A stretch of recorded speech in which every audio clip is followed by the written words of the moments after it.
Hi, I'm Jim, And I'm Kevin, and we are. the Signal Brothers. Hey, folks, welcome back to another live episode of the Signal Brothers.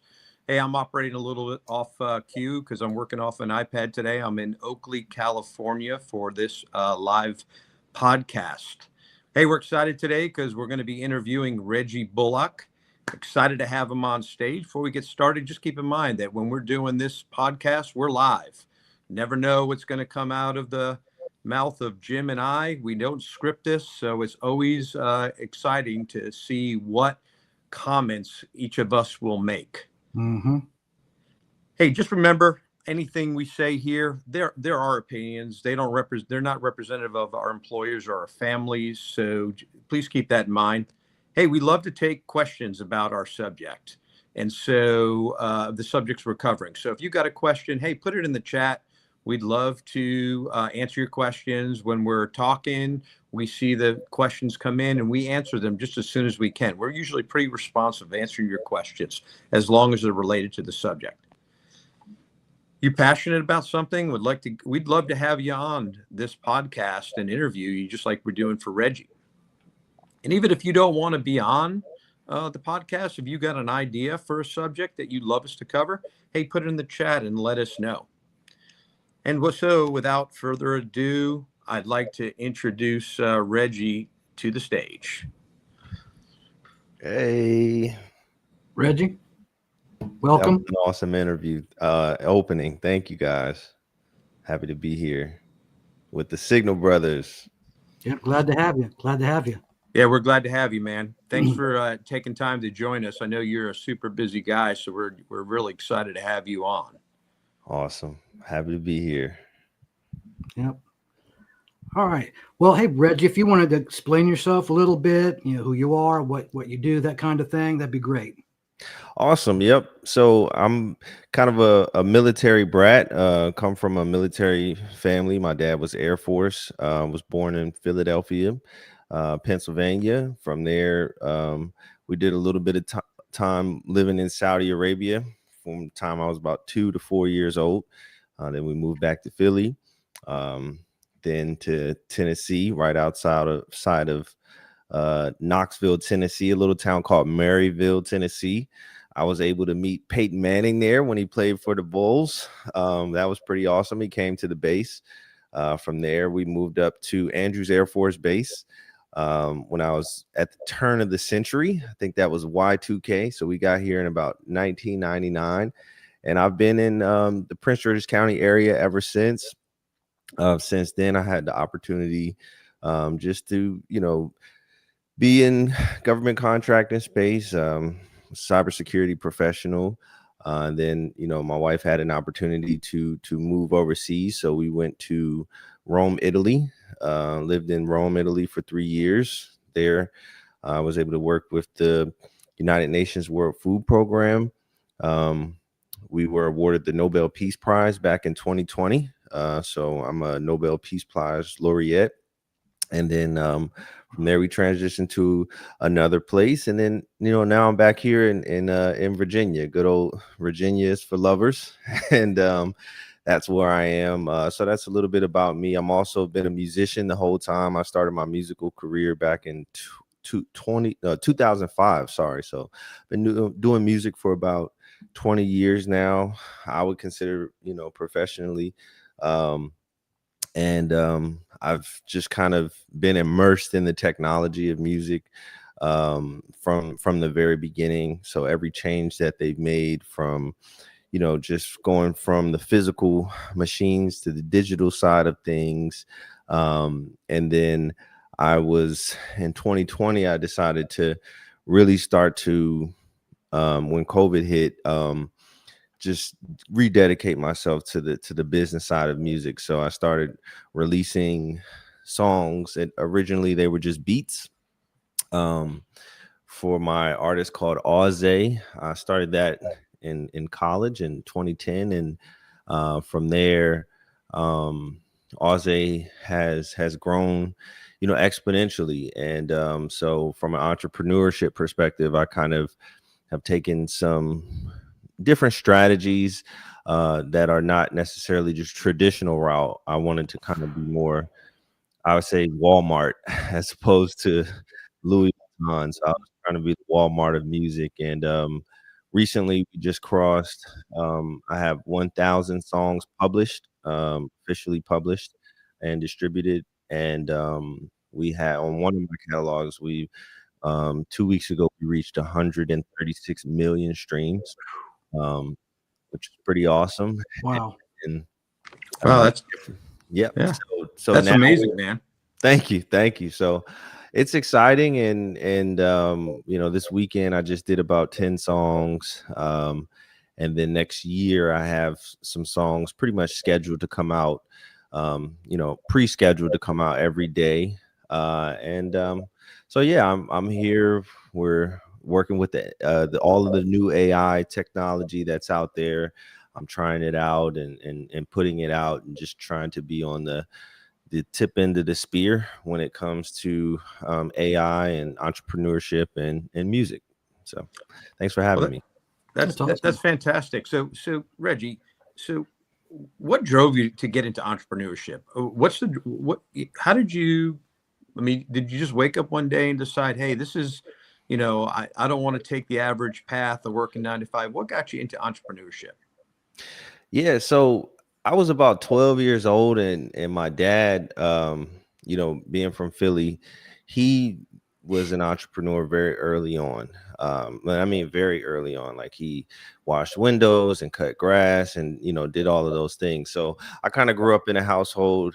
And maybe it's a military thing, but it was like, hey, you're gonna, if you want those shoes, or if you want to go, get you a burger from McDonald's, you're gonna have to earn it and pay for it yourself. So he taught me how to cut grass, how to rake leaves, and I started doing it around the house. And then when I got good, I ended up, starting to do, I guess they call those odd jobs, right, for the neighbors. And then I was cutting grass, for about three or four of the houses on our street. And then when you do a good job, especially cutting grass, people notice because the houses look good. So they always ask the people, hey, who cut your grass? And they was like, oh, it's that kid Reggie from up the street. So Word of mouth. it's word of mouth. And then next thing you know, I was washing their cars and doing all those types of things. And so that was my start really in entrepreneurship. But I always just liked the idea of going out and doing something that you can earn your own money, where you don't have to wait for somebody to pay you. So I love the idea of it. Mm-hmm. That's awesome. Excuse me. So how did you get into the whole AI thing? Yeah. So with AI, I think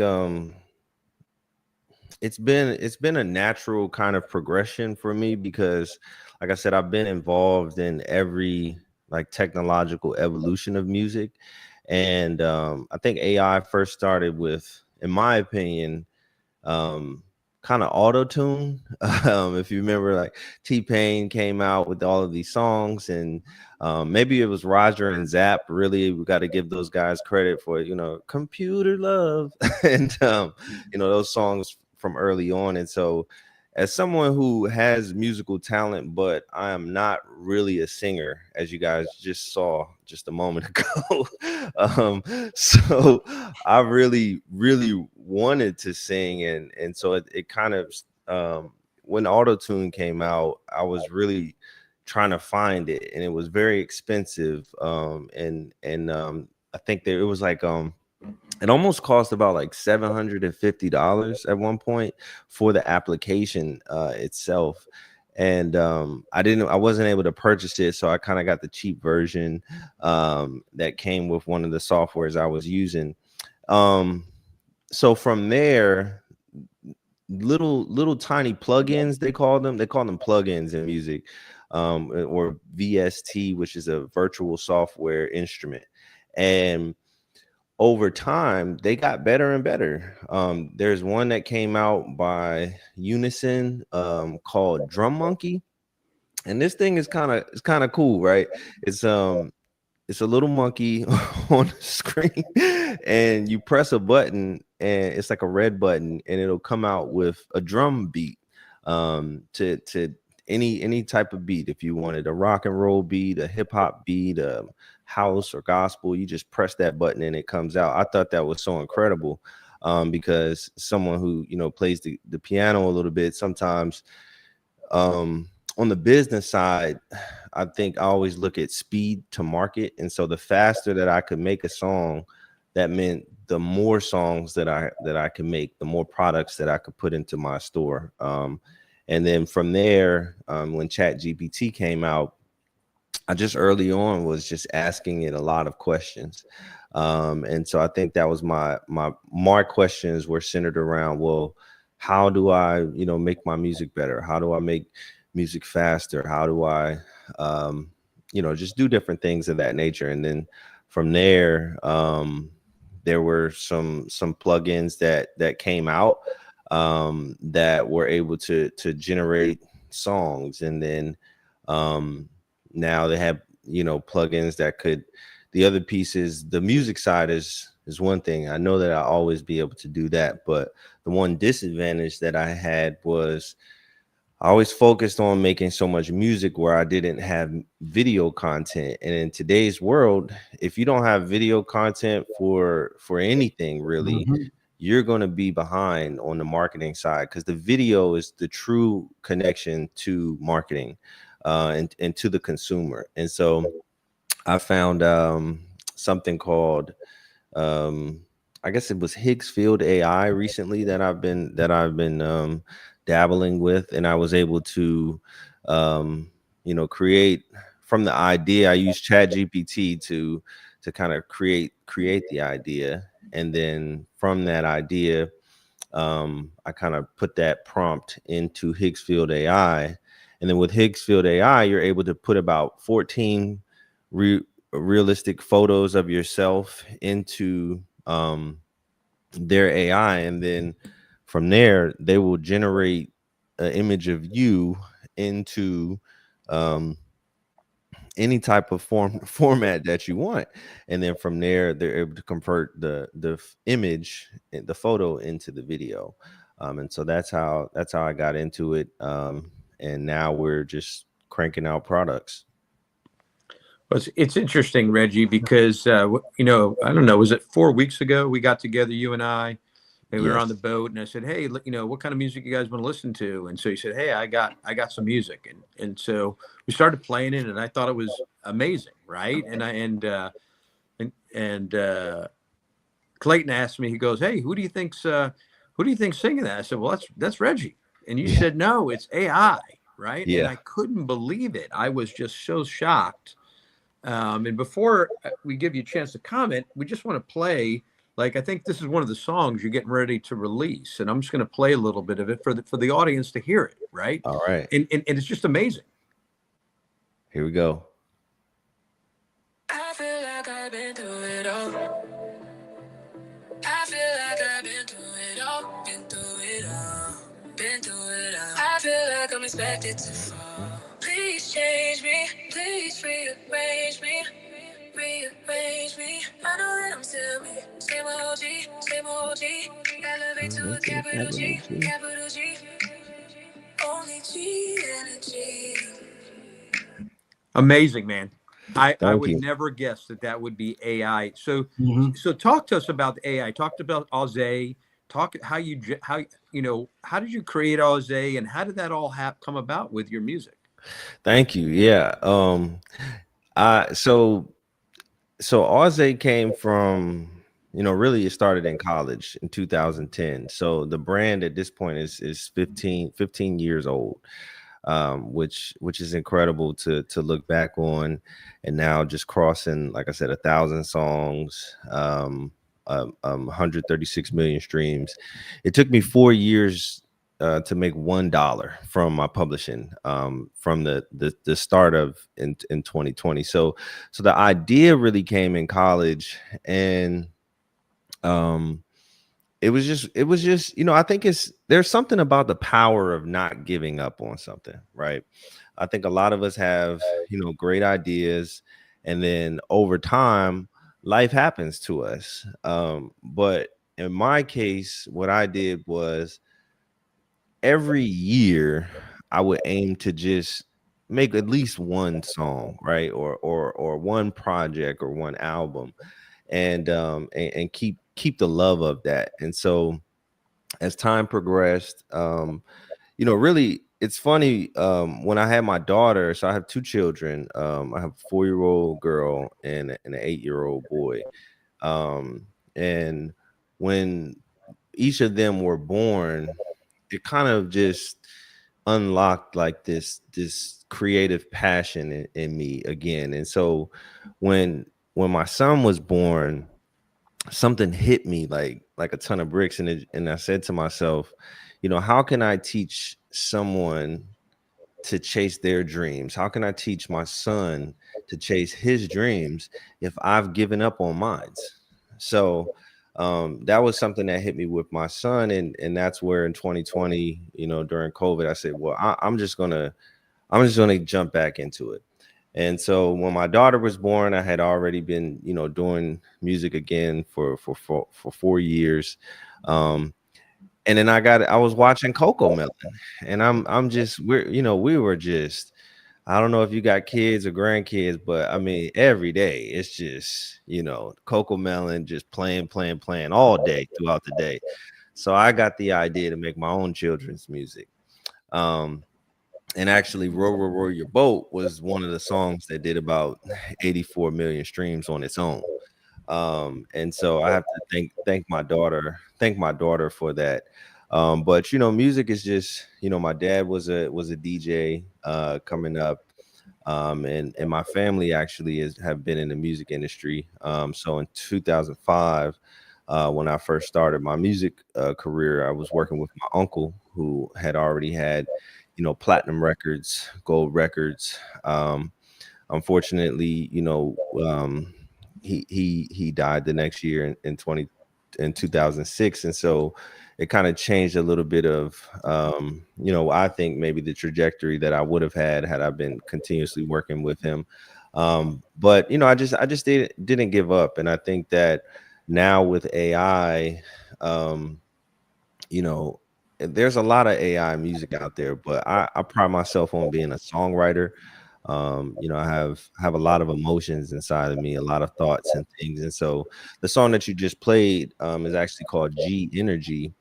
Um, and the G is for God.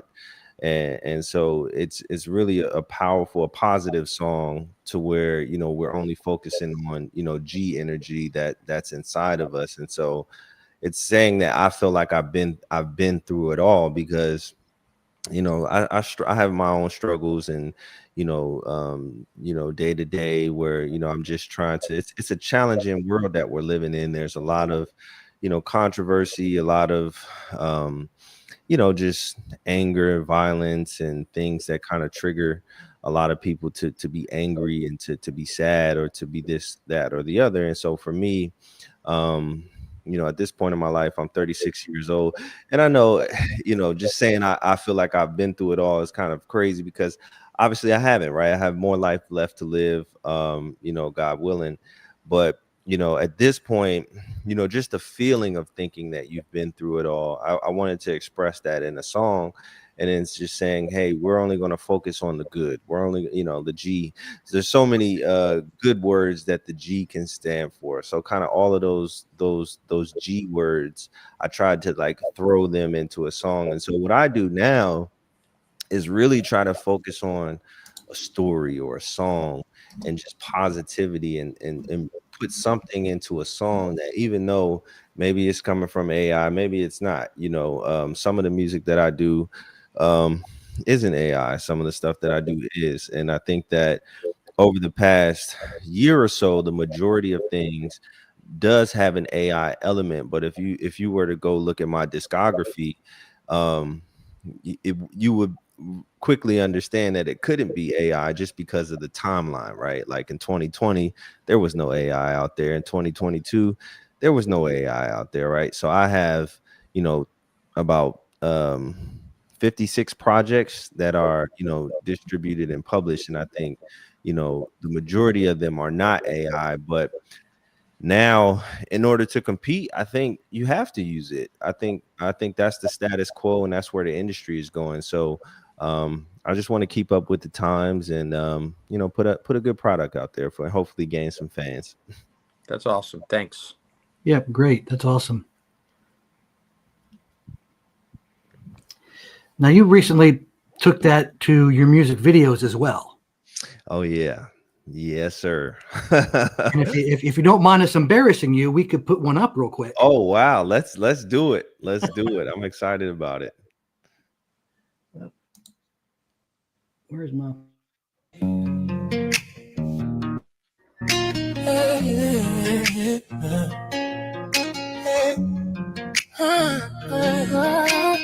I love the lighting effect. The reality is, there will be days that you don't feel inspired. There will be days when you don't want to go to work, do the work anyway. I said or mad, work anyway. It's not easy. I just have to hang in there. The truth is, it won't be better tomorrow. I'm not gonna lie to myself. There are parts of tomorrow that are gonna suck, sadness, anger. Wow. That's awesome. That's some great effects. Thank you. Don't feel like going to work, go to work anyway. Yeah. Yeah. I was having a hard day that day. And actually I wrote, if you look on the Facebook, I actually wrote the song in the comment sections. So I put out, each comment, was just a thought. And the way that you write a songwriting is line by line. And some of the lines repeat themselves. In it's mathematical. So music is made of mostly, beats and bars and measures. And so you have about 4 beats per bar, not to get too technical here. But what I did was I just took thoughts that, I was feeling in the real time. And I said, well, I want to write this song, but I also want to, share my thoughts with my community, with the world. And so at the time, it just is like being away from my children. Like my children live, in another country. My wife lives in another country. And some days, are just really, really hard for me. Like some days I don't want to get out of bed. Honestly, when I wake up in the morning, my kids aren't waking me up. I don't get the, I don't get to give my wife a kiss before she goes to work. I don't get to make breakfast for the kids or make my wife coffee. And that honestly, it hurts me. It hurts me a lot. Yeah. And most days I'm okay, but that day was just like, I felt like, I felt like I was just breaking down. And then when I get into those modes, like I said, I've lost people, and I deal with grief. And then once I start getting into those thoughts, some anger comes in. I'm not gonna lie to you. Sometimes I get angry.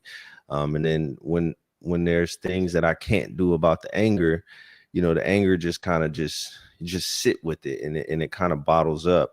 So to take it back to the story, what I'm working on is actually another book, but it's going to be my first fictional book. And so I thought, with Auze being my musical artist, I was like, what would be an infinite storyline if, somehow the lightning comes from Auze, coming from the bloodline of Zeus.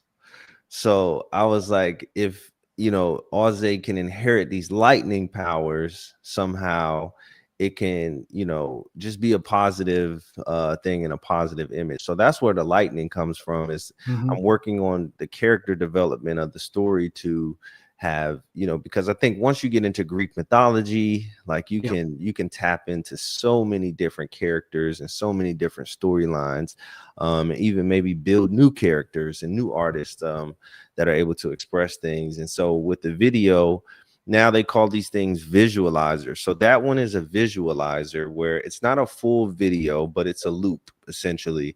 And so, with the breakdown, I just wanted to show, the heart was breaking. It was like this neon heart in the sky, and it's like kind of symbolized like my heart breaking. But once the heart breaks into pieces and that hits the ground, then my true power of the lightning power from Zeus kind of strengthens me, and it's able to kind of, I'm able to, the lightning is like the music just kind of shedding out into the universe. So yeah, Cool. thanks That's for playing that. That's pretty awesome. And Yeah. you briefly covered it, right? But you talked about writing books, using AI, and so my question for you is, right? You don't just say, "Hey, write me a book of 500 pages." Can you tell us? I mean, and I think if you're not mistaken, you just published your first book, didn't you? Hey, I we might did. even have. I Ooh. Thank you. There we go, from rock bottom to six figures, by Reggie Bullock. This is actually technically my second book. But I wanted to make this my first book. The first book was originally called From 0.0 GPA to Six Figures. I wrote that one completely without AI, but I probably should have wrote it with AI just because all of the grammatical errors and everything. Thanks for showing this. But this one describes a story. I have a pretty unique story coming from college. The Prince George's County Public School education. I went to college, and honestly, I almost got kicked out of college twice. Grades related. Had a 0.0 GPA twice, and looking back, going through therapy, my parents were going through a divorce. We had foreclosed on the house. We had a lot of struggles outside of my education and going to school that just mentally I was unable to focus. At least that's my excuse, right? So I mean, you got to go to class. I wasn't going to class, so You don't want to go to work. Go to work anyway. yeah, I That's just just was a great. little immature and young, and so what I wanted to do was put that into a book. And with the AI this time, I used it to clean up my ideas. And so the first thing I think about AI, or artificial intelligence, especially when it comes to books, is you have to write out the initial idea. Just open up a Word document, start from the beginning, and just write as much as you can, maybe just. And so I kind of, this time around, I went to the AI and said, hey, this is who I am, this is where I'm from, kind of just the things that I talked about on here, being born in Philly, the whole move and got me back to Andrews Air Force Base. Then I went to school, and then went through a little bit of the career thing. Some of the a lot of it is, being in the technology field. I don't want to get too controversial on, college education versus certifications and things like that. But there are different routes, just in the real world that people have taken. And so I just kind of wanted to, share some resources and things like that. But I can talk a little bit about how to create an AI book. And I actually have worked on not necessarily an AI book, but a book utilizing AI as a tool. And I think that's what we really should be viewing it in a way, is just looking at AI as a tool, as if you were to use Microsoft Word as a tool to write, right? The big thing is you can't, I guess it's the elephant, right? Like eating the elephant one bite at a time.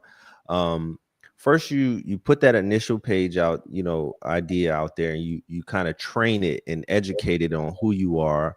Talk to it about your style, how you want them to write it. Do you want them to be a little funny, a little witty, but really detailed and kind of emotional storytelling, things of that nature? And then from there you say, all right, now give me an outline of this book. I want to write 10 chapters. And then it gives you an outline of the names of those 10 chapters. And then from there, you take that, you would drop that into your Word document that you have up on your screen next to it. And then you go chapter by chapter and you say, okay, now give me an outline of the chapter. And so you do that 10 times, and then you bring that over. And then here's where you really get to writing. You say, okay, now write this page by page. And so you literally go in and you kind of give it a start stop prompt, which I like to do.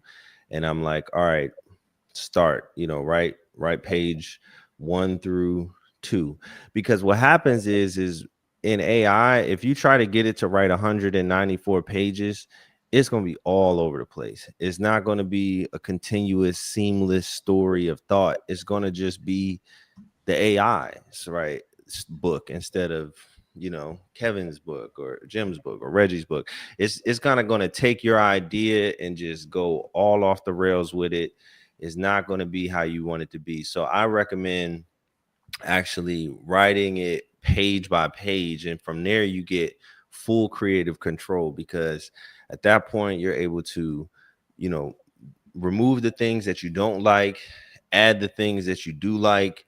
You remember those books back in the day where you get to say, hey, go, you get to kind of choose the outcome, and it's a different outcome.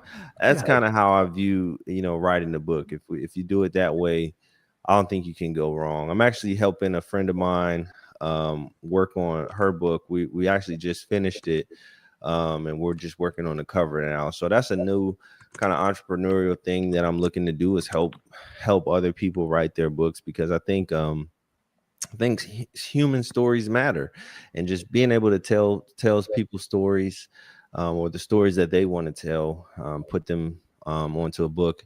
Actually published it through Amazon KDP, so now you can publish your own book, and get a $20 royalty per book if you want. So it's pretty awesome. Yeah.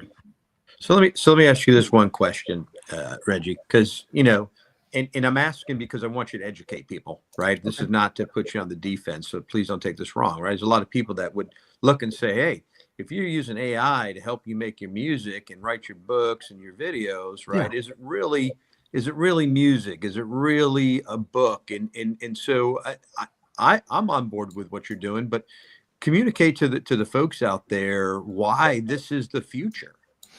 Yeah, for sure. I think that's a natural, thought,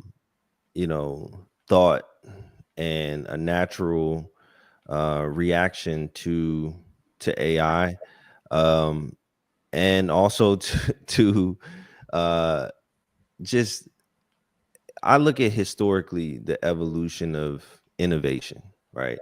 We talked a little earlier about autotune with T-Pain. I'm telling you, when autotune came out in the music industry, people were furious, angry even. Yeah. I agree. I absolutely agree. Angry. And I think Jay-Z is actually one of my favorite rappers. He put out a song called The Death of Autotune. And if you look back today, all music from 2025 all the way back to, I think it came out in 2006 maybe. So we're looking at close to 20 years. Most music that has been created since then has used autotune, even the AI. And so I think now what we're seeing, I have a different perspective as a musician. And I played the saxophone, I played traditional instruments, and I think it's one of those things where if you ever played sports or music or anything, and you came across someone who was just better than you, like I played the saxophone and I or the piano, and then I would go to a new school or a new place, and there would be a saxophone player there that was just 10 times better than me, and I was pretty good. Like I got a scholarship and everything. I was pretty good. And so I think AI is just that better musician. Personally, I think it's just better. Also and this is not defensive, but I do want to just talk about the point of innovation. There was a point where in America, people were taking horses and buggies and riding around everywhere. And they were like, an automobile came around, and they was like, I'm never going to get in no automobile. You crazy? I'm going to take my horse, and it's going to take me 3 months to get to New York, but I'm going, right? So now it's like you got cars, and cars are doing the same thing. It's there, it's everywhere, I think. And it's just kind of spilled over into the music industry. So for me, I want to be around, and I want to be relevant, within the next 10, 20 years of music. I've already been doing this for music for 20 years at this point. And so like I said, at every inflection point technologically, I've always leaned towards the new technology throughout my music career. So I think for me to do it is just it's a natural step. It's not but and then also to the people who don't like it, I think that there will be a niche for musical genres that are truly still 100% human. I don't think that will ever go away. I think, there is something about, an acoustic instrument, a good voice, someone who could just really sing, and someone who could just really play anything. I think that there will always be a need for it. So I don't think it's a situation where everyone has to do it. But I think for individuals who, I think the biz yeah, so something just happened with Congress, and a law that just came out for my publishing company. So the other strategy that I was focusing on was I was cranking out like hundreds of songs and getting them published and distributed, because I knew that they would be eventually be making they would be regulating it and making a law or something that would focus on AI, and it could have hurt it or it could have helped it. But AI just got a big win from Congress for all publishing, and so now they publish some type of law where it focuses on human creativity. So it allows for AI, and so now publishing companies are allowing for the first time AI compositions to be included in the publishing. So, but for me, I already have probably like 600 or 700 songs that have been published and grandfathered in under the previous law that didn't exist. So I have full royalties coming to me for those songs. Don't want to say that too loud because they might come for me, but so I think that, on the business side of things, and I don't think that's the last thing that will happen, but I think, to your point, it says a lot about where the country is going and the world is going if they're making laws that allow people the creative ability to not only to create those songs, but to publish them and to distribute them. So that's where the rubber meets the road. You can make any song you want, but the difference between me and a lot of artists is that you can go to Apple Music, Spotify, Amazon, and you can find my stuff in the official stores, all of it, a lot of it. But, a lot of musicians and artists, they just never publish their work. And, and it's, for me, it's the business of it, right? You can't make any money if it's not in the store for people to purchase or listen to. So I guess that's a long answer. The one other thing I'd like to elaborate on just kind of came to me is you kind of touched on this a little bit earlier, but I'm kind of thinking of AI making music, literature, that kind of thing, the same way as, let's take sports. I like boxing. Me too. You get a boxer and he dopes up before a fight. Did he win that fight? Without that dope, would he have won the fight? If you had a mediocre singer who never would have made it, she never would have done any good, and then you auto-tune, you AI it, and then her voice just sounds angelic, and she makes a ton of money. She makes, I mean, to me, that's kind of in the same, there's a give and take there. I see what you're saying, but that kind of makes me question that as well, which is what you referred to earlier about the big arguments about auto-tune. I remember that. Yeah. And that's kind of where we were falling when you think about that kind of thing. because the sports industry regulates and they check and everything, and they make sure you're not doping before a fight, doping before a game, that kind of thing. So, I mean, But Ryan Garcia maybe still would have won against Devin Haney.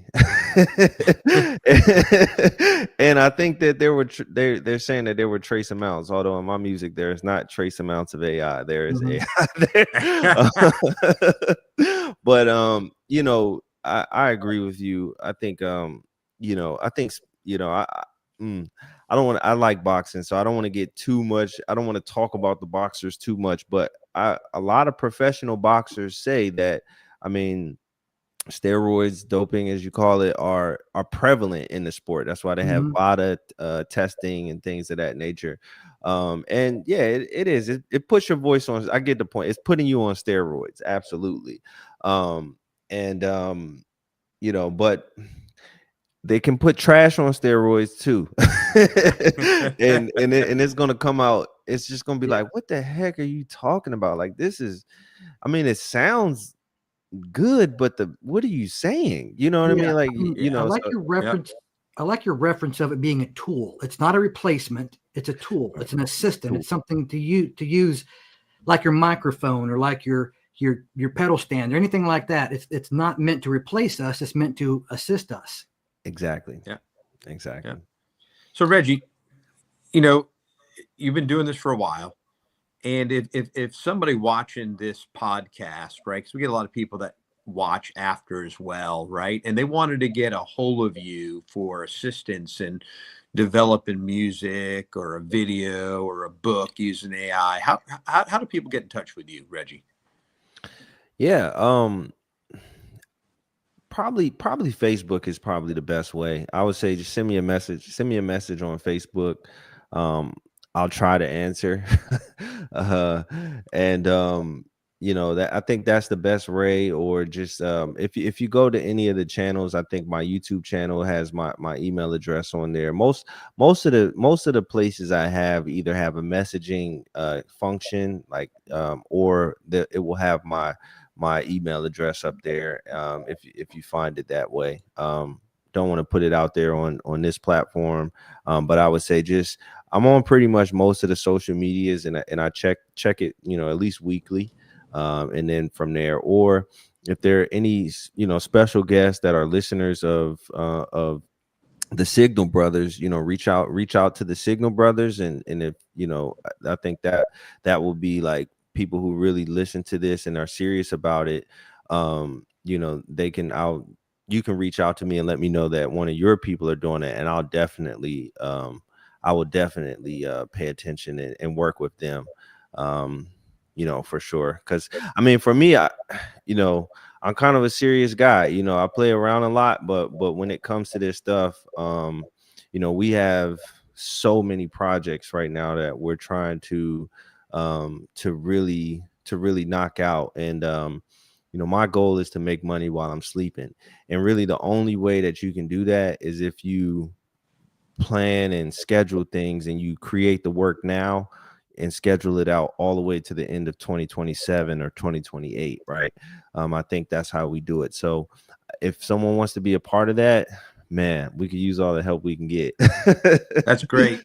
And so, I'm a big Spotify guy, and I've listened to a lot of your music on Spotify, Reggie. But what are the platforms, if people want to listen to your music, aside from Spotify, where they can find your music? Well, so that's the beautiful thing about music distribution, is actually my music goes to over 200 stores. I don't know all of the stores, but it goes to 200 stores. Interestingly, I was in Dubai with the family last year. I was with my son, and we were just hanging out, and then this person came up to me and was like, "Can we take a picture of you?" I was like, "Oh, okay." That's the first time that ever happened. And they was like, "Where's your music?" And it was a store called. It was like, "Is it on Deezer?" And I was like, "It should be." And they went and they searched it, and they found it, and it was on Deezer, which is a platform I think that they use, somewhere in Europe. But to answer your question, if you asked Alexa to play, one of my songs, she should be able to find it. I think sometimes the voice platforms have a challenge pronouncing my name at this point, but we are on Apple Music, Spotify, Amazon Music, Deezer, YouTube, Tidal, pretty much in about 200 more places. And so that's an awesome, interesting point. So there's another clause that you click when you submit your music, and the clause says to distribute your music to all stores and all future stores that have not been created. So when in 2011, I under a different brand, I created another album, which is doing pretty successful. But at that point, Spotify didn't exist, and neither did Apple Music. It was only iTunes.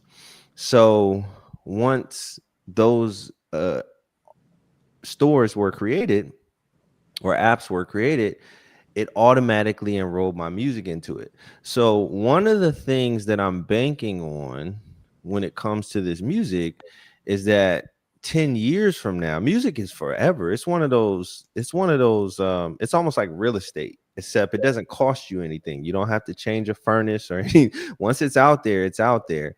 And so I'm hoping that 5 years from now, 10 years from now, there will be a new version of Spotify that will just amplify the music and actually make a lot of money and things like that. So but yeah, hopefully that answers your question. Definitely does. Reggie, I thank you for joining us, and we definitely want you to continue to be part of this last part of our podcast. As you know, we cover, we decide we're going to cover some headline news that's happened since our last podcast, and we'd love to get your take on some of this as well as we talk about them. So Jim, I'm going to turn the first one over to you. National Guard shooting. Yeah, we had two National Guard soldiers shot. One of them didn't make it. The female, she was 20 years old. Yeah, she did not survive. She did not survive the impact. The gentleman, staff sergeant, I believe, he was 24. He's still hanging in there. But this guy, he was apparently Afghani. He came in under one of the programs during the Biden administration. I can't remember the name of it now. After the Afghan withdrawal. And so that's been a big fuss about, him being an immigrant, of course. And he just from what I read, he just started opening fire on these troops. Man, first of all, just my condolences to the family, and my heart is definitely going out to the family of the young man who's still fighting for their life. I understand firsthand what it does to family members from gun violence, and man, it's an emotional topic. I think one person dead is too many in my book. My opinion, I personally just want to let you guys know I don't watch the news, and just for reasons, like I said, my family being overseas, there were times where I saw something that I didn't even get a chance to talk to them about yet, and it just kind of threw me off. So, but this is just, I think from the Afghani perspective, ultimately, I think it comes from a visa overstay, someone who overstays their visa at a point when they, I think people should just follow the rules, right? From the violence perspective, I don't know what his impetus was. I don't know why he did it.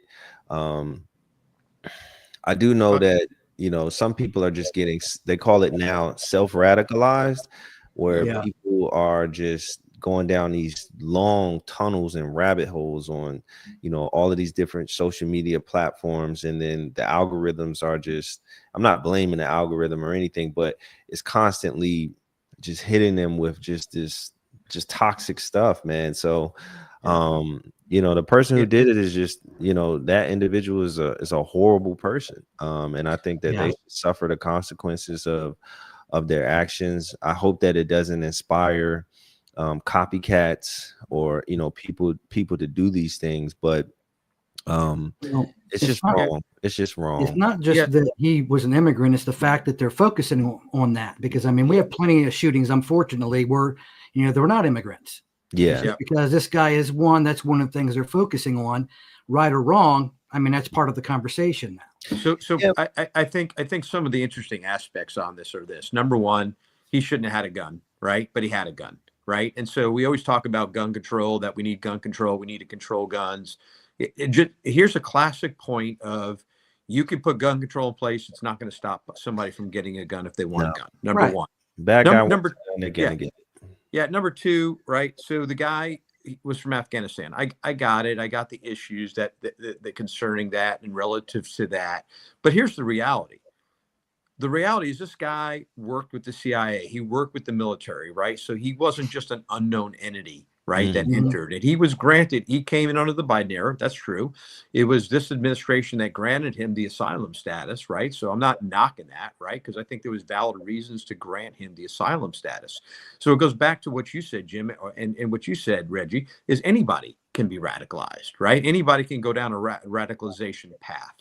And just because you're from Afghanistan or from, wherever you're from, doesn't, we don't know what caused this guy to go down this hole, right? And I think there's a lot more to figure out about it, right? And It became part of the so conversation. so Rick, who's one of our avid listeners, he just responded to let us know. He said, hey, they can't, that the National Guard were not allowed to carry their weapons in a red status, right? Which is with a round loaded. And so they could have returned fire quicker had they been allowed to be out there with a round chambered, right? I would have changed the outcome. I don't know, but I think it's a valid point. It is a valid point. I mean, we're all former service members here. I mean, why would you even walk around with a weapon and not have it ready to go? Yeah, it comes down to risk. The commander doesn't want the risk of somebody accidentally shooting somebody, right? And let me tell you, I've been downrange in the desert with some people that scared me when they were carrying weapons loaded in the chamber, right? They couldn't even clear their weapon properly. They would shoot the barrel. You know what I'm talking about? That. You ever march with a group of brand new privates and they have bayonets? Yeah. So. That was scary. We did that in Korea once, and these guys had just come in country, gave them real bayonets, the newer kinds at the time. It was just you were dodging left and right. Oh my God. Let's move on to Marjorie Taylor Greene, right, and her resignation from Congress, right? Yeah, that was pretty shocking.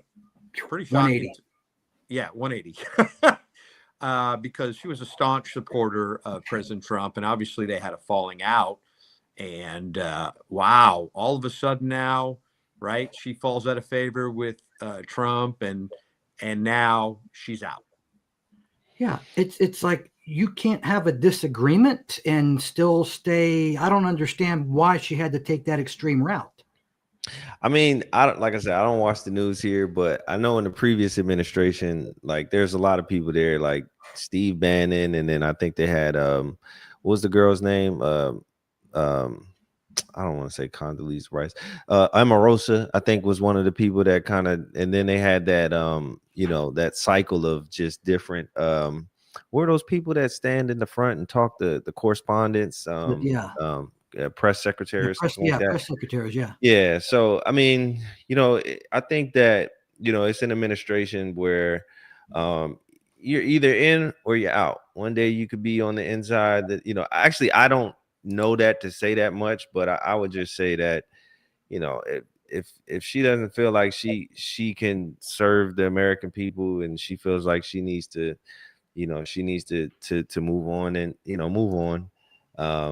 And that's how I feel about it. Yeah, well, what I find interesting is, and this, so I like, this is the conversation that Jim and I keep on having about President Trump, right? He's the guy you love to hate.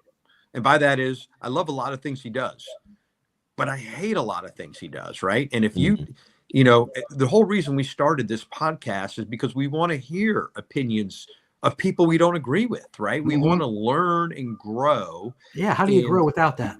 yeah, and so like if you disagree with President Trump, you're on the outs. And I'm like, man, wake up, guy. Yeah. Take that alternate thought process and open up your aperture, right? Yeah. And so I don't want to live in a world where there's only one answer, and if you don't like the answer, you're on the outs. Yeah. I I'm not don't always like that going to at be all. right. I need to hear the other side to keep my butt in check. Yeah. I just asked my wife when I Yeah, we can all relate. Well, we can all relate. I may be the captain of the ship, but I darn sure know who the admiral is. everybody got a boss. All right, moving on to the next subject. Jim, I'll let you take this one. Yeah, Ukraine. We were looking good there for a while. We were talking peace. We were talking about coming to peace agreements, and then his chief of staff resigned. What? It kind of put the skids on everything. Yeah, I think it has a lot to do with this scandal, right? The scandal is Mhm. growing, and it's getting closer and closer to Corruption Zelensky. probe and all that. Yeah, it looks like there was real good groundwork done on on a truce, on a ceasefire between Russia and Ukraine. But here's the issue I have, right? Is if you give up land, and I listen, in order to get a ceasefire, I just think we're going to have to give, Ukraine's going to have to cede territory to Russia to get it to end. Here's the problem. Russia was clearly the aggressor. They were clearly the aggressor in this. And if you cede land and territory to Russia, what's going to stop them from doing it again? Yeah. Oh yeah. Well, I mean, they used to own you back when they were you. They want it back. Yeah. So yeah, Ukraine is one of those. I was, like I said, I mentioned, worked with the United Nations at the time. We were awarded the Nobel Peace Prize. I was stationed in Rome with them, and when the Ukraine conflict kicked off, I actually was on. Signed up to be deployed for the United Nations. I didn't end up going, but I supported standing up a lot of the ground team there from on the digital side, working with what we do. So there, as well as like the West Bank and Gaza for the humanitarian corridor, just some of the dashboards that have food and trucks and people going in and out there. So on the humanitarian aspect of it, ultimately I have a different perspective. I agree with you 100%. If you succeed land to Russia, then what's to stop them from that's a win for them. And I also think that the Ukrainian people are just not, I mean, there's a pride there with them, like a pride of country, I don't know if you call it a brotherhood, but sisterhood, what the word is for all of that together, but camaraderie. I mean, they are not, and I think the leader of the country is carrying that weight on him for his people, and I don't believe that he will give in, and especially because of all of the loss that has been taken, all of the small victories that they've had on the battlefield, the combination of those things, I think, for time to go on and then him to just say, all right, now we'll just give in and we'll give you a little piece of Ukraine. I think all of the people that would have died at this point, some of that might be said to be in vain, but like I said, that's just my opinion. I think it's war is an ugly thing, and I think that people need to really take a look at, from 9/11, that was 2001. They called that the forever war. So the wars that we're going into now, I think people need to dig in a little bit and understand that these things could last another decade. And in all seriousness, I think that this is a conflict that could go on for quite some time, and I think that it's a David and Goliath thing too. I mean, look at the size of the countries you're talking about and the manpower. Yeah. I mean, Russia could just plain wait them out, and they could win by attrition. I mean, there's no real contest there if they were to actually, go hard at it. And another thing, about this is, there was talk about potentially giving them Tomahawk missiles. I think we should have given them the Tomahawk missiles because that would have caused them to have to negotiate. Right? I talk about Russia to negotiate. I think that it was absolutely critical, and it should have happened because I'll tell you what, when there was missiles that could have hit downtown Moscow and hit key strategic points in Moscow, I think that would have made Moscow a little bit more willing to negotiate. Yeah. Oh, we can have the comment from Rick. Yep. Their president is an actual comedian. Maybe an actual politician would have been better. Yeah. All right, let's go on. How about Zoran Mandami? Oh, you mean President Trump's new buddy? Where's this from? I don't know this guy. You guys, The mayor of New York, the socialist. oh, is this the new New mayor of New York? Yeah, new mayor? He and went up against Cuomo. he come up. Yeah, he come out to visit Trump. Visit maybe the wrong word, but meet with Trump, and both sides just gave him hell. It's like, well, how could you do that? How could you? It's like, you know what? Isn't that what you're supposed to do? You disagree. You don't but you need to meet your government. You need to meet, and you need the people work out. You know what I'm saying? That's what you're supposed to do. Is meet and figure out what you can do. And the funny thing about it was Donald Trump even said, "Go ahead and tell him I'm a fascist. Go ahead and tell him that's what you're going to say anyway." That's hilarious. Yeah. New York is a different place, man. I got family in New York. From part of my family is from New York. I was just up there recently. I mean, they will, be like, the mayor didn't do anything, or I mean, they are quick to give the mayor, a piece of his mind. So I think sometimes the mayor is of the people. Especially the people that elected him. And I think that they're, most times you're going to see people, almost double down, especially immediately on the things that got them elected. And I think his opposition to Trump has been one of the things that, propelled him to the public eye in the first place. So I think absolutely it benefits him politically to, like I said, continuously double down on his stance as far as opposition to Trump, and just Trump being from New York. I think there's a lot of just gamesmanship there.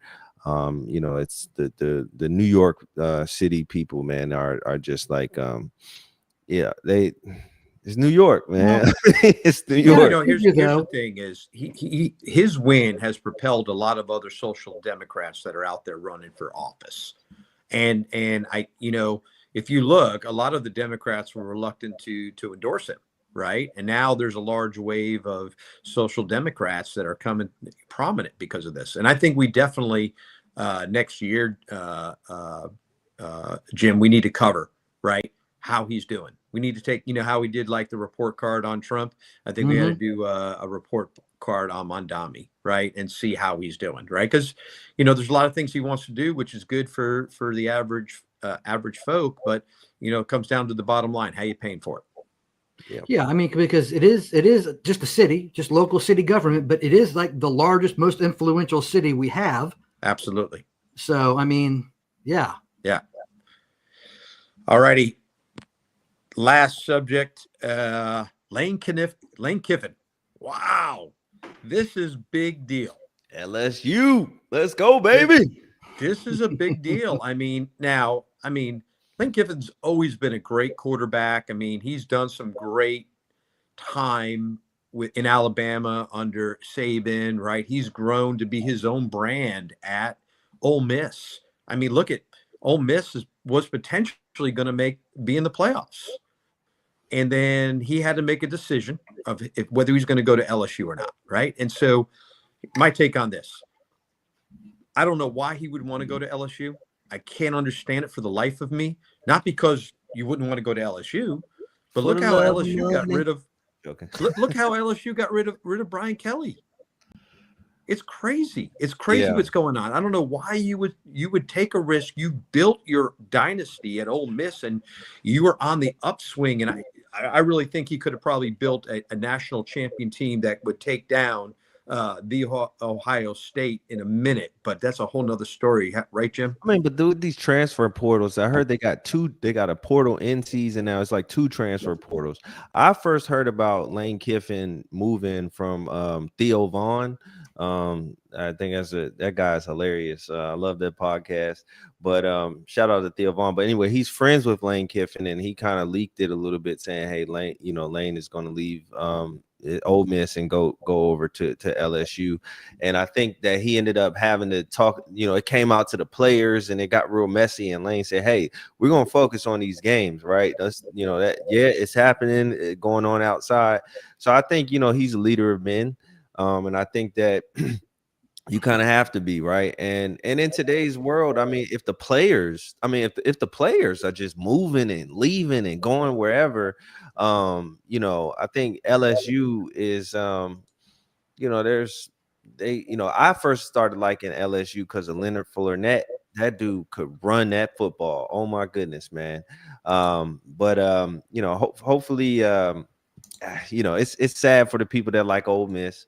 I definitely understand it, man. But he's going on. He's going to get him a bag. They're going to pay him a lot of money. With the portal, here's the interesting thing. If Lane Kiffin leaves, right? When it happened when Deion Sanders left from the school he was at to Colorado, Travis Hunter with him, right? They came over in the portal. So the next thing I'll be interested to see is how many of the Lane Kiffin players go over to LSU with him. Well, it's not only the players, it's the coaches, right? And that's what I'm concerned about, right? I mean, so he wanted to stay and finish out with Ole Miss, and Ole Miss said, no, if you're going, you're out, right? Oh man. But now, Ole Miss might not make the playoff committee. The playoff committee might decide not to include Ole Miss in the playoffs. And, does that potentially set Lane Kiffin up for a lawsuit from Ole Miss, right? I don't know, right? I just think it's interesting. And I think, hold on, this LSU whole thing is not done. Yeah. It's all right. Ohio State's going to win it anyway. I wish I was a football coach, man. That's such a cool job. Oh man, could you imagine being a football coach in one of those top schools? Man, it's not easy though. They got a tough schedule, and that's not an easy lifestyle to live. It's good if you're great at it, right? But it's a tough life to travel and support. Yeah. So I tried anyway. So, hey, it's been great. Hey, listen, the Signal Brothers are going to take a break for the holidays, and we're going to come back in January. We don't have a set date for our next podcast, but our next podcast, we're going to have John McConnell. He is one of the narrators for the Military Retirement Podcast. And I've known John for a long time. We've served together. Looking forward to having him on. However, when we do that podcast, we're going to do it at a different time because John is in Italy and he's six hours ahead. And I think if we were to interview him at 1 o'clock in the morning, we're not going to get the best version of John McConnell. So we'll keep our listeners updated on when we're going to do our next podcast. Definitely be on a Sunday, but it'll probably be around 1 p.m. Eastern Standard Time. And we're looking forward to having him on and talking about what he's doing with the Military Retirement Podcast. That's awesome. Cool. And I'll be starting my little podcast soon because this was so much fun. I think I got to make my own now, man. This was awesome. Hey, we got to be guests. Awesome. Shout out to the Signal Brothers. Yeah, you got to have the Signal Brothers on as a guest. For sure. For sure. Well, Jim, I think we ran the gamut. Yep. I think we've covered everything we wanted to cover this evening. We did. Yep, absolutely. Well, I'm Kevin. I'm Jim. And we are the Signal Brothers. Take care, everybody. Thanks for joining. Thank you. Thanks, everybody. Bye-bye.